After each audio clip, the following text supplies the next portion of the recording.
আসসালামু আলাইকুম। আজকে চলে আসলাম রাজু মামার পুকুরে বাংলা মাছের ধানিপোনা দেখার জন্য। আসলে রাজু মামা এই পুকুরে প্রতি বছরে বাংলা মাছের রেণু করে থাকেন। রাজু মামা প্রথমে ফার্স্ট টিপের বাংলা মাছের রেণু করেন, রেণু করার পরে সব মাছ বিক্রি করে থাকেন। বিক্রি করার পরে আবারও উনি এই পুকুরে বাংলা মাছের রেণু দেন। রেণু দেওয়ার পরে কিছু মাছ বিক্রি করেন এবং কিছু বাংলা মাছের ধানিপোনা রেখে দেন। রেখে দেওয়ার পরে ওই মাছগুলোকে উনি খাবার খাওয়ায়। খাবার খাওয়ানোর পরে বছর শেষে সেগুলো চাপ করেন। চাপ করলে এই পুকুরে অনেক মাছ হয়। আসলে রাজু মামার সুন্দর একটি ব্যবসা। এই ব্যবসায় কোনো রিস্ক নাই এবং লাভ বেশি।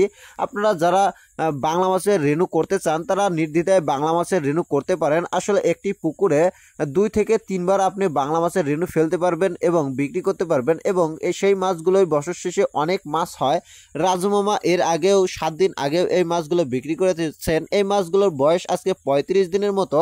রাজু মামা 35 দিন আগে এই পুকুর সেচার পরে নতুন পানি দেয়। নতুন পানি দিয়ে সুমিথিয়ন দিয়ে তারপরে বাংলা মাছের রেণু দিয়েছিল। রেণু দেওয়ার পরে 3 দিন পর্যন্ত উনি ডিম এবং ময়দা খাওয়ায়। তারপরে 10 থেকে 12 দিন পর্যন্ত উনি খোল খাওয়ায়। এরপরে শুধু অটো পলিশ এবং ইউরিয়া এবং মাটির সার ব্যবহার করে। আসলে রাজু মামার পুকুরে উনি সেরকম খাবারও দেয় না। তারপরে আপনারা দেখতে পাচ্ছেন ওনার মাছগুলো সেরকম গ্রোথ হয়েছে। সোহেল ভাই আসছে রাজু মামার পুকুর থেকে কিছু সিলভার মাছের ধানিপোনা নেবে। আসলে সোহেল ভাইয়ের 2টি পুকুর আছে, একটি ছোট এবং একটি বড় পুকুর। সোহেল ভাই ছোট পুকুরে বাংলা মাছের রেণু ছেড়েছে, কিন্তু সোহেল ভাই যে হ্যাচারি থেকে রেণু নিয়েছিল সেই হ্যাচারিতে সিলভার মাছের রেণু ছিল না। এ কারণে সোহেল ভাইয়ের পুকুরে সিলভার মাছ নাই। তাই সোহেল ভাই আসছে সিলভার মাছের ধানিপোনা নেওয়ার জন্য। সোহেল ভাই 5 কেজি সিলভার মাছের ধানিপোনা নিল এবং ওমর ফারুক কিছু ধানিপোনা নিল সিলভার মাছের। ওর একটি পুকুর আছে, ও রেণু ছেড়েছে, কিন্তু যে হ্যাচারি থেকে রেণু নিয়েছিল সেই হ্যাচারিতে সিলভার মাছের রেণু ছিল না। আসলে শেষের দিকে সিলভার মাছ কোনো হ্যাচারি করে না, পুঁটি মাছও করে না, কার্পু মাছও করে না, শুধু শেষের দিকে সব হ্যাচারিতে রুই, মিরকা, বাটা, পুঁটি এই মাছগুলো পাওয়া যায়। আসলে আপনারা যারা রেণু করতে চাচ্ছেন আপনারা বাংলা মাছের রেণু করতে পারেন। আপনারা প্রতি বছরে একটি পুকুর থেকে 3 থেকে 4 বার রেণু ফেলে মাছ বিক্রি করতে পারবেন। এই ব্যবসায় একদম রিস্ক নাই, রিস্ক মুক্ত একটি ব্যবসা এবং লাভ অবশ্যই হবে। যদি আপনি ভালো মানের রেণু নিতে পারেন ভালো হ্যাচারি থেকে, তাহলে আপনি অবশ্যই লাভবান হতে পারবেন। আপনি আপনার পুকুর প্রথমে শুকাবেন, শুকানোর পরে বোটিং থেকে পানি দিবেন। পানি দেওয়ার পরে আপনার পুকুরে সুমিথিয়ন করবেন।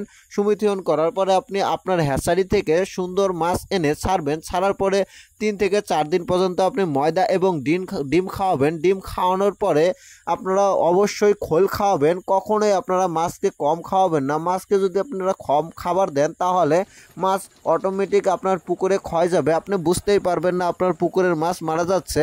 আপনি শেষে দেখতে পারবেন আপনার পুকুরের মাছ ছিল অনেক, তারপরে দেখা যাবে ধীরে ধীরে আপনার পুকুরের মাছ কমে যাচ্ছে। আসলে এর কারণ হচ্ছে খাবারের ঘাটতি। আপনি যখন একটা মাছকে খাবার দেবেন না তখন না খেয়ে সেই মাছগুলো মারা যাবে।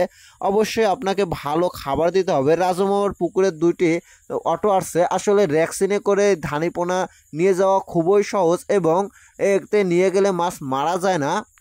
আপনারা অবশ্যই খেয়াল রাখবেন কখনোই পুরাতন পানিতে বাটা মাছের রেণু দিবেন না। আসলে পুরাতন পানিতে বাটা মাছের রেণু হয় না, সব মাছের রেণুই হয়, শুধু বাটা মাছের রেণু হয় না। বাটা মাছের রেণু করতে হলে অবশ্যই নতুন পানি হইতে হবে।